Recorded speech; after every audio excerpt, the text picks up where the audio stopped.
Hello everyone, welcome to Madhumile channel.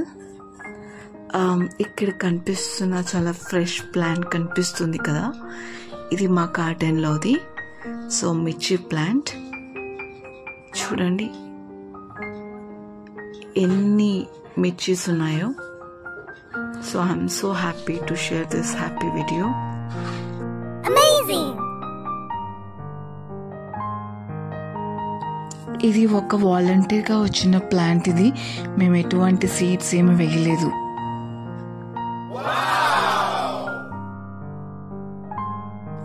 దీనికి మంచిగా చాలా వరకు ఫ్లవర్స్తో మంచిగా పూత వచ్చింది. తర్వాత ఎన్ని మిర్చీస్ వచ్చాయి. సో అపార్ట్ ఫ్రమ్ దిస్ ఇవి కూడా చూడండి, ఇంకా కూడా చాలా వరకు ఉన్నాయి. ఇవన్నీ కూడా మేము ఏదో షాప్లో నుంచి తీసుకొచ్చి వేసినవి అయితే కాదు.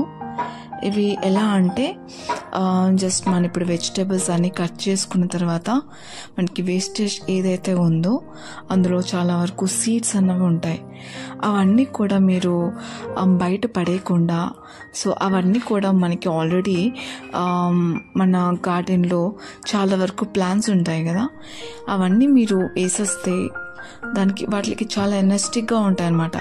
సో ఈ వేస్టేజ్ వేసినప్పుడు, సో అలా వేసినప్పుడే మాకు ఇవన్నీ కూడా ప్లాంట్స్ అనేది రావడం జరిగింది. నెక్స్ట్ దీనికి మెయింటెనెన్స్ కూడా అంత ఏం అవసరం లేదు. జస్ట్ రైనీ సీజన్లో వర్షం పడుతుంటుంది కాబట్టి any time either is morning or evening you can do it for the watering. And summer అయితే మాత్రం మేక్ షూర్గా morning as well as evening అన్నది వాటర్ వేస్తూ ఉండాలి. Now this is time for harvesting. So harvesting టైంలో మా mother అనేది harvest చేశారు మిర్చెస్ని. బట్ అన్ఫార్చునేట్లీ నేను ఆ టైంలో వీడియో తీయలేకపోయాను. సో నెక్స్ట్ టైం అయితే పక్క తీయడానికి ట్రై చేస్తాను. అండ్ వన్ మోర్ థింగ్, మేము ఎటువంటి మెడిసిన్స్ యూజ్ చేయలేనివి అనమాట. ఇవి ప్యూర్ ఆర్గానిక్ అనమాట ఈ మిర్చీస్ అన్నది. ఓకే, సో ఇవి కట్ చేసిన తర్వాత కొన్ని మిర్చీస్ అన్నది ఉన్నాయి, అవి మీకు లాస్ట్లో చూపిస్తాను. సో ఇవి అనమాట. Okay, for more videos like and subscribe Madhumile channel. Thank you. Bye.